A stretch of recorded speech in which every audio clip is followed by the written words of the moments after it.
ഇന്ത്യയെ സംബന്ധിച്ചിടത്തോളം ദാവൂദ് ഇബ്രാഹിം പലതാണ്. ഒരു അധോലോക ഡോണാണ്, നായകനാണ്. അതോടൊപ്പം തന്നെ ഒരു വലിയ പിടികിട്ടാത്ത ഒരു തീവ്രവാദിയാണ്. 1993 മുംബൈ ഭീകരാക്രമണത്തിന് ആസൂത്രണം നയിച്ച ഒരാളാണ്. ഇങ്ങനെ പലതാണ്. എവിടെയാണ് ദാവൂദ് എന്ന് ഇപ്പോഴും നമ്മളെ ഉദ്യോഗസ്ഥർക്ക്, സുരക്ഷാ ഉദ്യോഗസ്ഥർക്കൊന്നും കൃത്യമായിട്ടുള്ള വിവരമില്ല. അത് യഥാർത്ഥത്തില് ഇന്ത്യയുടെ ഒരു സുരക്ഷാ സംവിധാനത്തിന്റെ ഒരു വലിയ വീഴ്ച തന്നെയല്ലേ. കാരണം 80കളിൽ ഇദ്ദേഹം എവിടത്തേക്കോ പോയി, ഇന്ത്യ വിട്ടുപോയി, ദുബായിലേക്ക് പോയി എന്ന് പറയുന്നുണ്ട്.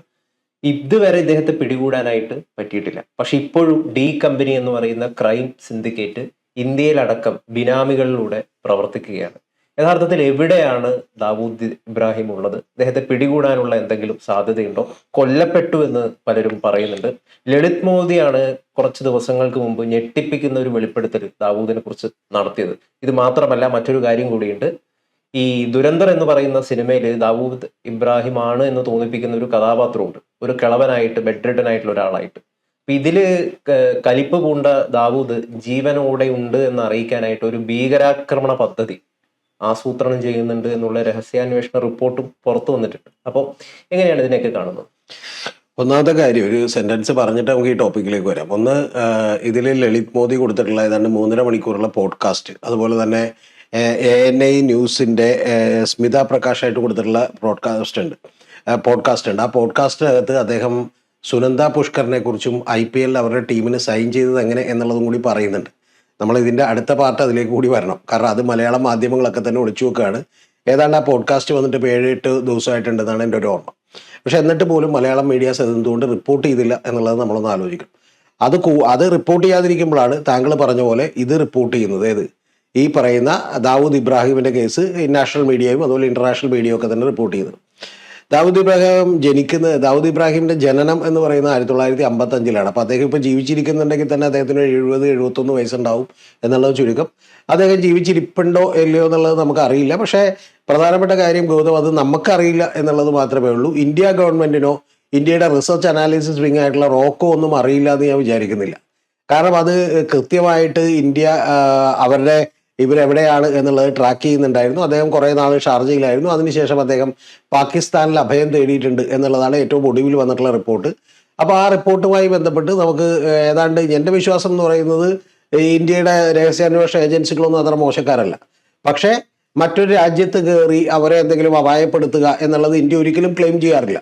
ഇന്ത്യയുടെ പല ശത്രുക്കൾ പാകിസ്ഥാനിൽ കൊല്ലപ്പെട്ടിട്ടുണ്ട്, കാനഡയിൽ കൊല്ലപ്പെട്ടിട്ടുണ്ട്.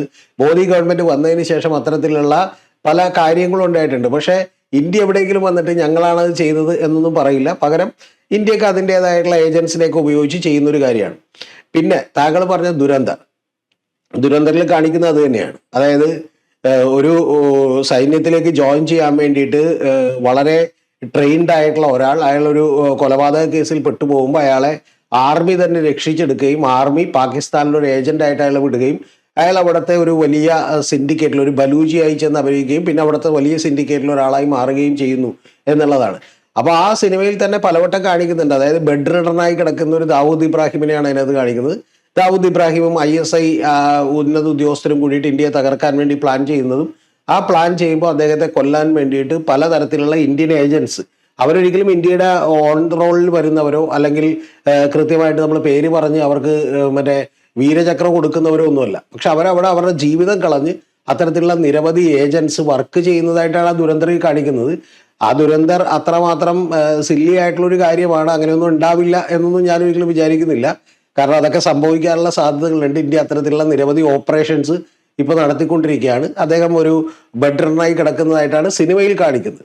അപ്പൊ സിനിമയിൽ സ്വാഭാവികമായിട്ടും അദ്ദേഹം ഒന്നും പറ്റാത്ത രീതിയിൽ ഇന്ത്യയിൽ നിന്നുള്ള ചില പോയിസൺ നമ്മൾ കൊടുത്തതിന്റെ ഭാഗമായിട്ട് കിടക്കുന്നതായിട്ടാണ് അദ്ദേഹം ഈ ദാവൂദ് ഇബ്രാഹിം എന്ന് പറഞ്ഞ ഒരാളെ കാണിക്കുന്നത്. അപ്പൊ അത്തരത്തിലുള്ള പല കാര്യങ്ങളും സംഭവങ്ങളും ഉണ്ടായേക്കാം. ഇനി അല്ലെങ്കിൽ പോലും അദ്ദേഹത്തിന് ഇപ്പൊ 71 വയസ്സായിട്ടുണ്ടാവും. ആ 71 വയസ്സായിട്ടുള്ളപ്പോൾ സ്വാഭാവികമായിട്ടും അദ്ദേഹം ഇപ്പൊ ജീവിച്ചിരിക്കുന്നുണ്ടെങ്കിൽ തന്നെ വലിയ പവർഫുൾ ഒന്നും ആയിരിക്കണമെന്ന് ഞാൻ വിചാരിക്കുന്നില്ല. പക്ഷേ രണ്ടാമത്തെ കാര്യം, എൻ്റെ വിശ്വാസം എന്ന് പറയുന്നത് അദ്ദേഹം ഇതിനകം കൊല്ലപ്പെട്ടിട്ടുണ്ടാകാനുള്ള എല്ലാ സാധ്യതകളും ഉണ്ട്. തീർച്ചയായിട്ടും. കാരണം ബോംബെ അറ്റാക്ക് താങ്കൾ പറഞ്ഞ പോലെ അതിന്റെ പിന്നിലുള്ള ആസൂത്രണവും വലിയ തോതിലുള്ള പണവും ഒക്കെ അദ്ദേഹം ഇറക്കി എന്ന് പറയുമ്പോൾ ഇന്ത്യയുടെ രഹസ്യാന്വേഷണ ഏജൻസികളോ അല്ലെങ്കിൽ ബാക്കിയുള്ള ഇന്ത്യൻ ഏജൻസോ ഒക്കെ വെറുതെ ഇരുന്നിട്ടുണ്ടാവുമെന്ന് ഞാൻ വിചാരിക്കുന്നില്ല. പക്ഷെ അത് ഒരു കാലത്തും പുറത്തു വരാൻ പോകുന്നില്ല. കാരണം അതൊരു ക്ലെയിമാണ്. ഇപ്പം നമ്മുടെ ഇവിടെ തന്നെ കേരളത്തിലെ ഏറ്റവും ആദ്യത്തെ EMS ഗവൺമെന്റിനെ മറിച്ചിടാൻ വേണ്ടിയിട്ട് മറ്റേ അമേരിക്കൻ രഹസ്യാന്വേഷണ ഏജൻസികൾ ഫണ്ട് ചെയ്തിരുന്നു എന്ന് പറഞ്ഞപ്പോൾ 1957 ആളുകൾക്ക് ചിരിയായിരുന്നു. കാരണം ഇത് തമാശയാണെന്ന് വിചാരിച്ചിരുന്നത്. കാരണം നമ്മുടെ ചിന്തകൾക്കും അപ്പുറത്തുള്ള ഒരു കാര്യമാണ്. പക്ഷെ ഏറ്റവും ഒടുവിൽ അവർ തന്നെ ഡിസ്ക്ലോസ് ചെയ്തു. കാരണം അവർ മറ്റേ വർഷങ്ങൾ കഴിയുമ്പോഴത്തേക്കും അത് ഡിസ്ക്ലോസ് ചെയ്യും.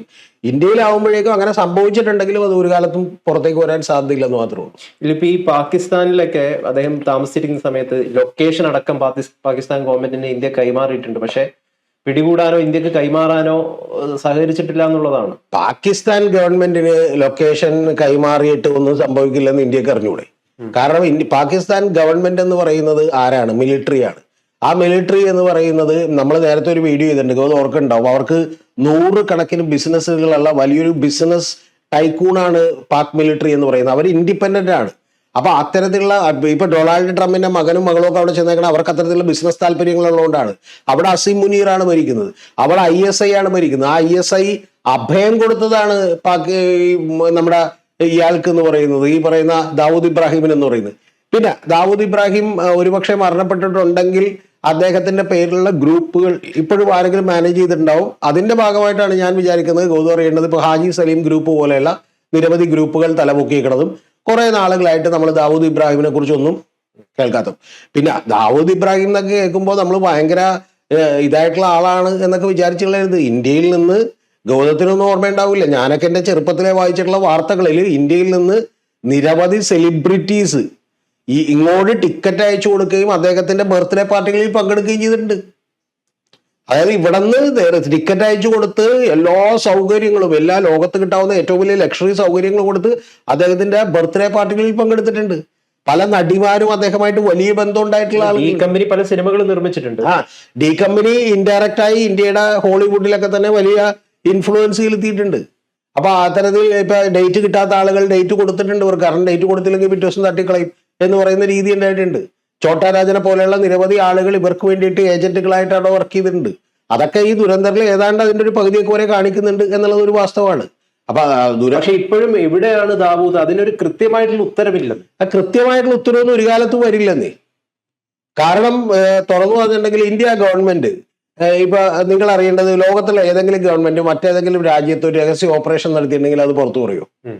പുറത്തു പറയാൻ പറ്റില്ല. ഒരു അഭിമാന പ്രശ്നം കൂടിയല്ലേ? കാരണം അല്ല 93 ഒരു വലിയ ഭീകരാക്രമണം നടത്തി ഇവിടുന്ന് കടന്നു കളഞ്ഞ ഒരാളെ ഇന്ത്യക്ക് ഇതുവരെ പിടിക്കാൻ പറ്റിയില്ല എന്ന് പറയുന്നത് എന്തുമാത്രം നാണക്കേടാണ്. ഞാൻ വിചാരിക്കുന്നില്ല അത് പിടിച്ചിട്ടുണ്ടാവില്ല അല്ലെങ്കിൽ ഒന്നും ചെയ്തിട്ടുണ്ടാവില്ല എന്നൊന്നും ഞാൻ വിചാരിക്കുന്നില്ല. പക്ഷെ എനിക്ക് പോലും പറയുന്നതിന് ലിമിറ്റേഷൻസ് ഉണ്ട്. കാരണം എന്തുകൊണ്ടാണ്? ഇന്ത്യയിൽ നിന്നുകൊണ്ട് ഇപ്പൊ ഇന്ത്യ ഗവൺമെന്റ് ക്ലെയിം ചെയ്യാത്തൊരു കാര്യം നമുക്ക് പറയാൻ പറ്റുമോ ചെയ്തിട്ടുണ്ടെന്ന്? പക്ഷെ ഒരു കാര്യം യാഥാർത്ഥ്യമാണ്. ഇപ്പൊ കാനഡയിലോ പാകിസ്ഥാനിലോ ഒക്കെ കഴിഞ്ഞ തവണ ഏതാണ്ട് 8 പേര് കൊല്ലപ്പെട്ടിട്ടുണ്ട്. 8 പേർ കൊല്ലപ്പെട്ടവർ ഇന്ത്യ വിരുദ്ധ തീവ്രവാദ നിലപാടുകൾ എടുത്തിട്ടുള്ള ആളുകളാണ്. പക്ഷേ ഇന്ത്യക്ക് വേറൊരു രാജ്യത്ത് നിന്ന് ഇപ്പൊ ആരെങ്കിലും കൊന്നിട്ട് അത് ഇന്ത്യയാണെന്ന് പറഞ്ഞ് ക്ലെയിം ചെയ്യാനൊന്നും പറ്റില്ല. ഇപ്പൊ അമേരിക്ക വന്ന് ഇവിടെ ഒരാളെ കൊന്നു കളഞ്ഞിട്ട്, അല്ലെങ്കിൽ വ്ളാദിമിർ പുടിൻ തന്നെ എത്രയോ രാജ്യങ്ങളിൽ എത്ര പേരെ കൊന്നേക്കണോ, അദ്ദേഹം വന്ന് ക്ലെയിം ചെയ്യുമോ ഞങ്ങളാണ് കൊന്നത്? കാരണം ആ രാജ്യമായിട്ടുള്ള ബന്ധം വഷളാവും. നിങ്ങൾ ഒരു രാജ്യത്ത് കയറിയിട്ട് നിങ്ങൾക്ക് അധികാരമില്ലാത്ത സ്ഥലത്ത് കയറി നിങ്ങൾ കൊന്നു എന്ന് പറഞ്ഞാൽ വലിയ പ്രശ്നമാവും അത്. അതൊക്കെ ചരിത്രം അറിയാത്തതുകൊണ്ടാണ്. ഇപ്പൊ ഈദി അമീന്റെ നാട്ടിൽ കൊണ്ടുപോയിട്ട് മ്യൂണിച്ച് ഒളിമ്പിക്സിൽ നിന്ന് ഇസ്രായേലിന്റെ അടക്കം താരങ്ങളെ തട്ടിക്കൊണ്ടു പോവുകയും അതിലാണ് മറ്റേ ഇയാൾ ജോനാഥൻ മറ്റേ കൊല്ലപ്പെടുന്നത്. നമ്മുടെ ഇപ്പോഴുള്ള ഇസ്രായേൽ പ്രധാനമന്ത്രിയുടെ അനിയൻ കൊല്ലപ്പെടുന്നതിലാണ്. അപ്പൊ അദ്ദേഹം അറിയിക്കാതെ, ശരിക്കും പറഞ്ഞാൽ അദ്ദേഹത്തെ പോലും അറിയിക്കാതെ അദ്ദേഹത്തിന്റെ അവിടെ ഒരു വിമാനം റാഞ്ചി കൊണ്ടുപോയതിന് ആളുകൾ നേരെ വന്നിട്ട് ഇവര് ഓപ്പറേഷൻ നടത്തി. ഇവരെ അറിയിക്കാതെ ഇവര് ഓപ്പറേഷൻ നടത്തി അവരെ മുഴുവൻ റെസ്ക്യൂ ചെയ്ത് രക്ഷപ്പെടുത്തിയതിന് പിറ്റേ ദിവസം സംഭവിക്കുന്നത് എന്താണെന്ന് വെച്ചാൽ ഈ ഫ്ലൈറ്റിനകത്ത് ഉണ്ടായിരുന്ന ഒരു ലേഡി, പ്രായമുള്ള ഒരു ലേഡി ഹോസ്പിറ്റലായിരുന്നു. ആ ഹോസ്പിറ്റലായിട്ടുള്ള ലേഡിയെ കാണാൻ വേണ്ടിയിട്ട് ഇദി അമീന്റെ സംഘം നേരിട്ട് വന്നിട്ട് അവരെ ഒറ്റടിക്ക് വെടിവെച്ചു കൊല്ലുകയാണ് ചെയ്തത്. കാരണം അദ്ദേഹത്തിന്റെ രാജ്യത്ത് കയറി അദ്ദേഹത്തോട് ചോദിക്കാതെ മൊസാദ് ഇത്തരത്തിലുള്ള ഒരു ഓപ്പറേഷൻ നടത്തി അദ്ദേഹത്തിന് ഇഷ്ടപ്പെട്ടില്ല. അത് സ്വാഭാവികമല്ലേ?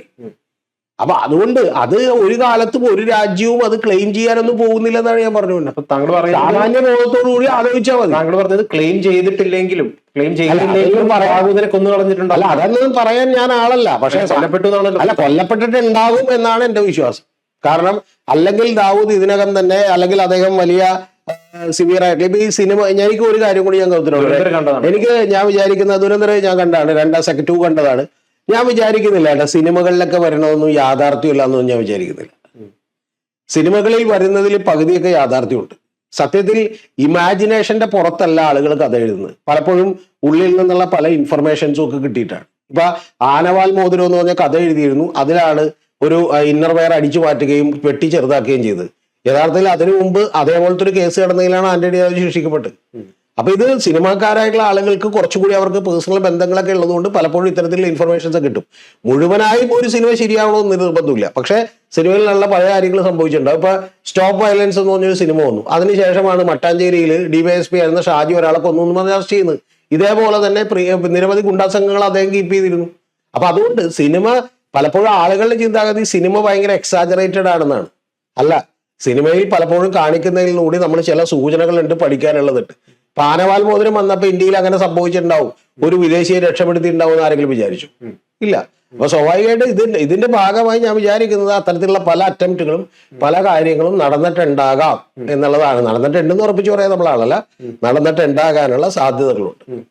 ഇവിടെ എന്താണ് ദുരന്തർ എന്ന് പറയുന്ന സിനിമ ഞാൻ കണ്ടിട്ടില്ല. ആ സിനിമയുമായി ബന്ധപ്പെട്ടിട്ട് പല അതിൽ യഥാർത്ഥത്തിൽ ദാവൂദ് കൊല്ലപ്പെടുന്നുണ്ടോ? കൊല്ലപ്പെടുന്നതല്ല. ദാവൂദ് വളരെ ഫിസിക്കലി അൺഫിറ്റായി പുള്ളി ബെഡ്റിനായി കിടപ്പിലാകുന്ന ഒരാളായിട്ടാണ്. ഒരു സ്ലോ പോയിസണിങ് ചെയ്തുകൊണ്ട് അങ്ങനെ കിടപ്പിലാകുന്ന ഒരു കഥാപാത്രമായിട്ടാണ് അദ്ദേഹത്തെ അവതരിപ്പിച്ചത്. അവിടെ കിടന്നുകൊണ്ടും ഇന്ത്യയെ തകർക്കാൻ ശ്രമിക്കുന്ന ഒരാളായിട്ട് ISI ഉദ്യോഗസ്ഥരുടെയൊക്കെ വലിയ പെറ്റായിട്ടുള്ള ഒരാളായിട്ടുമാണ് അദ്ദേഹത്തെ അവതരിപ്പിച്ചിട്ടുള്ളത്. ഇതിനിടയിൽ എന്താണ് ദേശീയ സ്പോക്സ് പേഴ്സൺ ആയിട്ടുള്ള കോൺഗ്രസിന്റെ ഷമാ മുഹമ്മദ് ഈ സിനിമ കാണാനിടയായി. അവര് അതിനെ അഭിനന്ദിച്ചുകൊണ്ടൊരു കുറിപ്പ് എക്സിൽ പങ്കുവെക്കുകയും ചെയ്തു. എന്നാൽ അതിനെ എതിർത്തുകൊണ്ട് മുസ്ലിങ്ങളെ ബാഡായിട്ട് കാണിക്കുന്ന ഈ ചിത്രത്തെ പ്രൊമോട്ട് ചെയ്യാനായിട്ട്, ഒരു പ്രൊപ്പഗാൻഡ സിനിമയെ പ്രൊമോട്ട് ചെയ്യാനായിട്ട് നിങ്ങൾക്ക് എങ്ങനെ സാധിക്കുന്നു എന്ന് പറഞ്ഞിട്ട് ഒരു മുസ്ലിം നാമധാരിയായിട്ടുള്ള ഒരാൾ തന്നെ ഒരു അഭിപ്രായം പങ്കുവെച്ചു. അതിന് ക്ഷമ കൊടുത്ത മറുപടി എന്ന് പറയുന്നത് ഞെട്ടിപ്പിക്കുന്നതാണ്. അതായത് നിങ്ങൾ പാകിസ്ഥാനികളെയും ഇന്ത്യൻ മുസ്ലിങ്ങളെയും തമ്മിൽ കൺഫ്യൂസ് ചെയ്യിപ്പിക്കുകയാണ്. ഈ സിനിമ പാകിസ്ഥാനികൾക്കെതിരെയാണ്, ഇന്ത്യൻ മുസ്ലിങ്ങൾക്കെതിരെയല്ല. നിങ്ങൾക്ക് എന്തെങ്കിലും പ്രശ്നമുണ്ടെങ്കിൽ പാകിസ്ഥാനിലേക്ക് വിട്ടോ, അവിടുത്തെ സിറ്റിസൺഷിപ്പ് എടുത്തോ എന്നാണ് ക്ഷമ പ്രതികരിച്ചത്.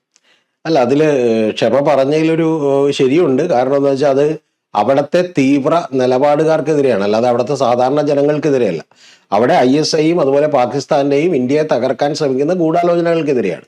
പക്ഷെ ആ സിനിമ യഥാർത്ഥത്തിൽ ഒരു പ്രൊപ്പഗാൻഡ സിനിമയാണ്. അതിനെ ഷമാ മുഹമ്മദ് എങ്ങനെ കണ്ടു എന്നുള്ളത് എനിക്ക് അതിശയമാണ്. ഈ പാർട്ടങ്ങൾ മാറ്റി നിർത്തിയ ശരിയാണ്, അത് മുസ്ലിം സമുദായം മൊത്തം മോശമാണെന്നല്ല അതിനകത്ത് കാണിക്കുന്നത്. അതിൽ കാണിക്കുന്നത് എക്സ്ട്രീമിസ്റ്റ് ആയിട്ടുള്ള തീവ്ര നിലപാടുകാരെ തന്നെയാണ് അത് കാണിക്കുന്നത്. അതിപ്പോ നമ്മുടെ കേരള സ്റ്റോറി എടുത്തിട്ടുണ്ടെങ്കിലും വേണമെങ്കിൽ അങ്ങനെ വ്യാഖ്യാനിക്കാമല്ലോ. എല്ലാ മുസ്ലിം സമുദായ അംഗങ്ങളും അതുപോലെയാണെന്നല്ല, പകരം ഈ ലവ് ജിഹാദൊക്കെ ഉണ്ടാക്കുന്നത് തീവ്ര നിലപാടുകാരാണെന്ന് നമുക്ക് പറയാം. പക്ഷെ അത്തരത്തിൽ പറയുന്നതിന്റെ പിന്നിൽ ഉദ്ദേശം എന്ന് പറയുന്നത് ഇവിടുത്തെ വിഭജനം കൂട്ടുക എന്നുള്ളത് തന്നെയാണ്. അത് വായിക്കാൻ ഷമാ മുഹമ്മദിന് പറ്റിയിട്ടില്ല എന്നുള്ള ഒരു പരാജയമാണ് ഒന്ന്. ഇനി രണ്ടാമത്തെ കാര്യം എന്ന് പറഞ്ഞാൽ ഷമയില് പറയേണ്ട ഒരു കാര്യം എന്ന് പറയുന്നത് അതിൽ അവതരിപ്പിക്കുന്ന ഒരു ന്യായീകരണമുണ്ട്, ഡീമോണറ്റൈസേഷൻ. ആ ഡീമോണറ്റൈസേഷൻ അവതരിപ്പിക്കുന്ന ന്യായീകരണം 60,000 കോടി രൂപയുടെ, അന്നാണ് എൻ്റെ ഓർമ്മയിട്ട, എമൗണ്ട് തെറ്റിപ്പോയെങ്കിൽ നിങ്ങൾ ക്ഷമിക്കണം, 60,000 കോടി രൂപയുടെ ഫേക്ക് കറൻസീസ് ഇന്ത്യയിലേക്ക് വരുന്നു എന്നറിഞ്ഞിട്ട് അന്ന് രാത്രി ഒരു ഇന്ത്യ ഗവൺമെന്റ് ഡീമോണറ്റൈസേഷൻ പ്രഖ്യാപിക്കുന്നതും എന്നിട്ട് അതിനുശേഷം അദ്ദേഹം വളരെ ബുദ്ധിമാനാണ്, നമുക്ക് അദ്ദേഹത്തെ തകർക്കാൻ പറ്റില്ല, അദ്ദേഹം നമ്മളെ തകർത്ത് കളഞ്ഞു, കാരണം ഇനി 2,000 രൂപയുടെ നോട്ടൊക്കെ ആയിട്ട് ഞങ്ങൾ എന്ത് ചെയ്യും എന്ന് പറഞ്ഞ് നിൽക്കുന്നൊരു കാര്യമാണ്. അപ്പൊ അത് കണ്ടിട്ട് അതൊരു പ്രൊപ്പഗാൻഡ സിനിമയാണെന്നും ഇതൊരു ന്യായീകരണം ചമക്കലാണെന്നും ഷമാ മുഹമ്മദിന് മനസ്സിലായില്ലെങ്കിൽ കഷ്ടം എന്ന് മാത്രമേ എനിക്ക് പറയാനുള്ളൂ, വേറെ ഒന്നും പറയാനില്ല. ഷമ പറഞ്ഞത് ഇതാണ്, it did not show Muslims in bad light but Pakistanis in bad light. Exact വാക്കുകളാണ്. Shame on you for confusing the two. People like you spoil the name of Muslims in India. You are most welcome to leave India and take citizenship of Pakistan. അല്ല, ആ last പറഞ്ഞ വാചകം അവരൊരിക്കലും പറയാൻ പാടില്ലാത്തതാണ്. ഒരാളൊരു വിമർശനം ഉന്നയിക്കുമ്പോൾ ഉടനെ തന്നെ പാകിസ്ഥാനിലേക്ക് പോടാം എന്നുള്ളത് അവരൊരിക്കലും പറയാൻ പാടില്ലാത്തതാണ്. പ്രത്യേകിച്ചും അതിന്റെ പുറത്ത് കോൺഗ്രസ് ഒക്കെ നടപടി എടുക്കേണ്ടതാണ്. അത് കാരണം എന്താ വെച്ചാൽ people like you spoil the names of Muslims. അത് കറക്റ്റാണ്, അത് അവർക്ക് പറയാനുള്ള അവകാശമുണ്ട്. കാരണം ഈ സിനിമകളിലെല്ലാം തന്നെ ഇപ്പൊ ഒരു എൻറ്റയർ കമ്മ്യൂണിറ്റി മോശമാണെന്നല്ല അവിടെ കാണിക്കുന്നത്. അവിടെ നിരവധി സ്പ്ലിറ്റുകൾ കാണിക്കുന്നുണ്ട്. ഇപ്പൊ ബലൂജികളും ഇവരുമായിട്ടുള്ള പോരാട്ടവും മറ്റു പ്രശ്നങ്ങളും ഒക്കെ കാണിക്കുന്നുണ്ട്. അപ്പൊ ഇതിൽ കാണിക്കുന്ന ഒരൊറ്റ കാര്യത്തിനുള്ളൂ, ഇന്ത്യ വിരുദ്ധരായിട്ടുള്ള ISI നേതാക്കന്മാരെയും അതിൽ തന്നെ ഈ ഇന്ത്യ വിരുദ്ധ വെറി പൂണ്ടിട്ടുള്ള കുറെ ആളുകളെയുമാണ് കാണിക്കുന്നത് എന്നുള്ളത് ന്യായീകരിക്കാം. ഞാൻ പറഞ്ഞതല്ല, അതിൽ കറക്റ്റാണ്. പക്ഷെ എങ്കിൽ പോലും ഷമാ മുഹമ്മദിനെ പോലുള്ള ആള് ഏറ്റവും ലാസ്റ്റത്തെ വാചകം ഉപയോഗിക്കാൻ പാടില്ല എന്നുള്ളതാണ് എന്റെ സ്റ്റേറ്റ്മെന്റ്. അല്ല, കാര്യമായിട്ട് പറഞ്ഞ ശരി, തീർച്ചയായിട്ടും. ഇനി നമുക്ക് ഇതിന്റെ മറ്റൊരു വശം, അത് പാൻറിൽ മുള്ളിപ്പോയി എന്നാണ് ലളിത് മോദി. നമ്മൾ ഇന്ന് ഈ രാത്രി മുതൽ വേൾഡ് കപ്പ് ചിരിച്ചെന്താന്ന് എനിക്ക് മനസ്സിലായി. അല്ല, ചിരിച്ചത് ജസ്റ്റ് ചിരിച്ചതാണ്. ഈ രാത്രി മുതൽ നമ്മൾ ലോകകപ്പ് ആവേശത്തിലേക്ക് കിടക്കുകയാണ്. നമുക്കറിയാം IPL-നെ അത്രയും വലിയ സക്സസ്ഫുൾ ആക്കി മാറ്റിയതിൽ ഏറ്റവും പ്രധാനപ്പെട്ടുള്ള തലച്ചോർ ബുദ്ധികേന്ദ്രം എന്ന് പറയുന്നത് ലളിത് മോദിയാണ്. ആ ലളിത് മോദിയാണ് കഴിഞ്ഞ കുറച്ച് ദിവസങ്ങൾക്ക് മുമ്പ് ഒരു പോഡ്കാസ്റ്റ് നൽകിക്കൊണ്ട് ദാവൂദിനെ കുറിച്ച് ഞെട്ടിപ്പിക്കുന്ന ചില വെളിപ്പെടുത്തൽ നടത്തിയിട്ടുള്ളത്. അതായത് നമ്മുടെ സ്പോർട്സിനെ നിയന്ത്രിക്കാനായിട്ട് ഡി കമ്പനി ദാവൂദൊക്കെ ശ്രമം നടത്തുന്നുണ്ട്. അതിന് വഴങ്ങിക്കൊടുക്കാത്തതുകൊണ്ടാണ് തനിക്ക് ഇന്ത്യ വിട്ടു പോകേണ്ടി വന്നത്. അങ്ങനെ കുറേയധികം കാര്യങ്ങൾ അദ്ദേഹം പറഞ്ഞിട്ടുണ്ട്. ദാവൂദിനോട് സംസാരിച്ച കാര്യങ്ങളടക്കം പറയുന്നുണ്ട്. അത് അല്ല, അതില് ലളിത് മോദി പറഞ്ഞതിൽ ഞാൻ വിശ്വസിക്കുന്നൊന്നുമില്ല. അദ്ദേഹം പറഞ്ഞ ഇപ്പൊ അതിന്റെ പോഡ്കാസ്റ്റ് ഞാൻ 3.5 മണിക്കൂറുള്ള പോഡ്കാസ്റ്റ് ആണ്. പിന്നെ അദ്ദേഹം നിരവധി പേർക്ക് പോഡ്കാസ്റ്റുകൾ കൊടുത്തിട്ടുണ്ട്. അപ്പൊ ഏതിലാണ് എന്നുള്ളത് നമുക്കറിയില്ല. പക്ഷെ ഈ പോഡ്കാസ്റ്റ് ഞാൻ കേട്ടതാണ്. അതിലൊക്കെ സത്യം ഉണ്ടാവുന്നേ. അതിപ്പോ ദാവൂദ് ഇബ്രാഹിം യഥാർത്ഥത്തിൽ ഒരു IPL ടീമിനെ ഹോൾഡ് ചെയ്യാൻ തീരുമാനിച്ചിട്ടുണ്ടാകും എന്നുള്ള കാര്യത്തിലൊന്നും എനിക്കൊരു സംശയമില്ല. കാരണം അവരുടെ ഇൻഡയറക്ട്ലി അവർ ഇന്ത്യയിൽ വലിയ തോതിൽ ഓപ്പറേറ്റ് ചെയ്തുകൊണ്ടിരുന്ന ഒരു സംഘമാണ്. ഇപ്പൊ ഛോട്ടാ രാജൻ അടക്കം അല്ലെങ്കിൽ ഷക്കീൽ അടക്കം നിരവധി ആളുകളെ ഇവിടെ നിന്ന് അറസ്റ്റ് ചെയ്യുകയും അവർക്കെല്ലാം ഈ ദാവൂദ് ഇബ്രാഹിമായിട്ട് ബന്ധമുണ്ട് എന്നുള്ളത് ഇന്ത്യൻ പോലീസൊക്കെ തന്നെ കണ്ടെത്തുകയും ചെയ്തിട്ടുള്ളതാണ്. അപ്പൊ അതിൽ വലിയ അത്ഭുതമൊന്നുമില്ല. അവരിവിടെ ബിസിനസ്സിന് വേണ്ടി പണം ഇറക്കാറുണ്ട്. ഹോളിവുഡ് നിയന്ത്രിക്കുന്നത് അവരാണ് എന്നുള്ളത് ഇടക്ക് കേട്ടിരുന്നു. അതൊക്കെ യാഥാർത്ഥ്യമുണ്ട്. കാരണം നിങ്ങൾ മറ്റേ ഡേറ്റ് കൊടുക്കാൻ തയ്യാറല്ലെങ്കിൽ നിങ്ങളുടെ തല പോകും എന്ന് പറയുന്ന അവസ്ഥയൊക്കെ അവിടെ ഉണ്ട്. അതൊക്കെ യാഥാർത്ഥ്യമാണ്. അതിലൊന്നും ഒരു അത്ഭുതമില്ല. ലളിത് മോദി പറയുന്ന കാര്യങ്ങൾ അദ്ദേഹം ഇപ്പൊ കുറച്ചുകൂടി ഓപ്പണായി കുറച്ചുകൂടി ഫ്രാങ്കായി പറയാൻ വിചാരിച്ചു എന്നാണ് ഞാൻ മനസ്സിലാക്കുന്ന ഒരു കാര്യം. ആ പോഡ്കാസ്റ്റ് കണ്ടിടത്തോളം വെച്ച് പോഡ്കാസ്റ്റ് അദ്ദേഹം നിരവധി പേർക്ക് കൊടുത്തിട്ടുണ്ട്. അതില് ഇത് കൂടാതെയും ഞെട്ടിക്കുന്ന ഒരുപാട് വേറെ ഇൻഫർമേഷൻസ് ഉണ്ട്. അതിലൊന്നാണ് ഞാൻ പറഞ്ഞത് സുനന്ദ പുഷ്കറിന്റെ കാര്യം. അപ്പൊ ഇതില് ഈ പറയുന്ന ദാവൂദ് ഇബ്രാഹിം ഇദ്ദേഹത്തോട് സംസാരിച്ചാണോ നേരിട്ടാണോ എന്നുള്ളത് അദ്ദേഹം അത്ര ക്ലാരിറ്റിയോട് വ്യക്തമാക്കിയിട്ടുണ്ടോ എന്ന് എനിക്കറിയില്ല.